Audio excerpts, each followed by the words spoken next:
My whole life, I've struggled with the concept of time itself. As an adult, I finally heard the phrase time blindness and was able to contextualize those experiences. But that didn't change much for me.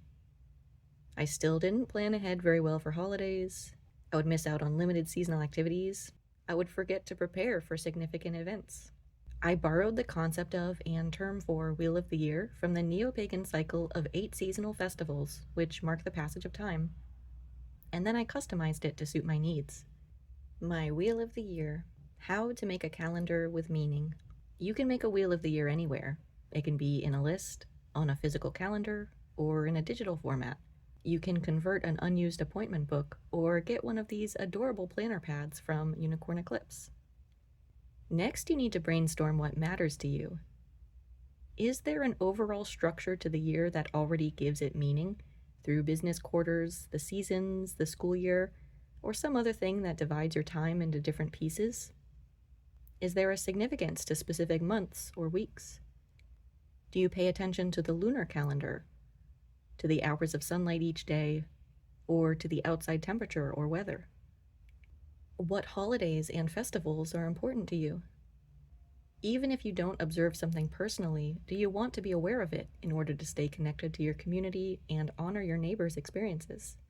Do you want to organize birthdays for friends and family? What about anniversaries or memorial dates? How about big sporting events or days that are significant in your fandom? Dates for upcoming movie or music or video game releases? Are there local or neighborhood festivals, live events, and annual shows in your area?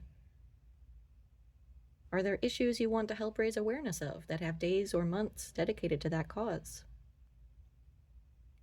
Are there any seasonal events, activities, or food that you want to enjoy while they're available each year?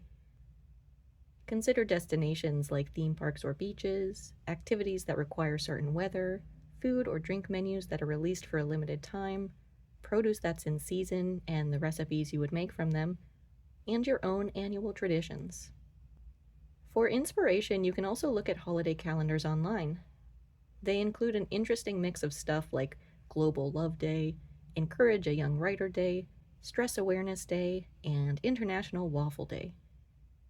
You can spread awareness on World Elephant Day, or give yourself a treat on Gummy Bear Day. I don't know if this resonates with you, but I naturally feel inclined towards seasonal associations with specific pieces of media. For example, the Lord of the Rings movies were released around Christmas when I was growing up, so in December I usually get the urge to reread the books. You may have beloved holiday traditions with movies or TV specials, sports games, music, or live shows. And that's true for the other seasons too. There are certain books that I like to reread specifically in the summer, or during the back-to-school season, or around Halloween. And there's music I associate with the time of year as well. So to create my master list, I brainstormed seasonal associations, doing a sort of stream of consciousness, and ended up with a pretty cool list of stuff. There's food and media I associate with the season, and reminders about the vibes I most appreciate, which just reminds me to slow down and relish it. So how do you use a Wheel of the Year? After I set it up, I schedule a regular routine. This is part of my monthly and quarterly reset to check in with my Wheel of the Year. This lets me look ahead, see what's coming up, and add it to my weekly plan or to-do list to prepare for anything that I need to. And that's pretty much it. There's an initial setup phase where I list what's important to me and add dates to a calendar. Quarterly maintenance where I update lunar calendars or holidays that aren't on a fixed date and plan ahead. And deliberate check-ins every month or week where I plan ahead for Wheel of the Year events. You can also create your own rituals or checklists for these recurring events. You might want to honor a seasonal solstice or equinox in a certain fashion, create a dinner menu for a holiday, organize a gift shopping list, or schedule reminders for fruit that's in season.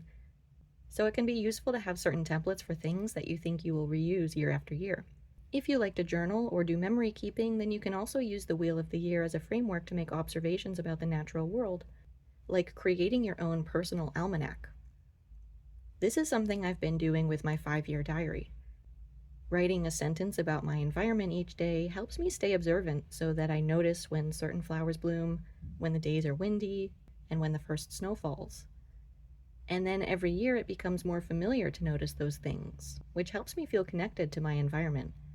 It also prompts me to do research because I'm like, what is that tree with all the pretty flowers? And then I look it up and I learn about it, and that feels nice. And then I have a fond relationship with that tree every time I see it. So, as it turns out, you can suffer from time blindness and still enjoy the bounty of the season. You just might need to do some work to organize the information in a way that's useful for you. In my experience, it is rewarding work. Tell me what some of your favorite seasonal associations and rituals are, and I'll see you in the comments. Thanks for watching, everybody, and have a good one.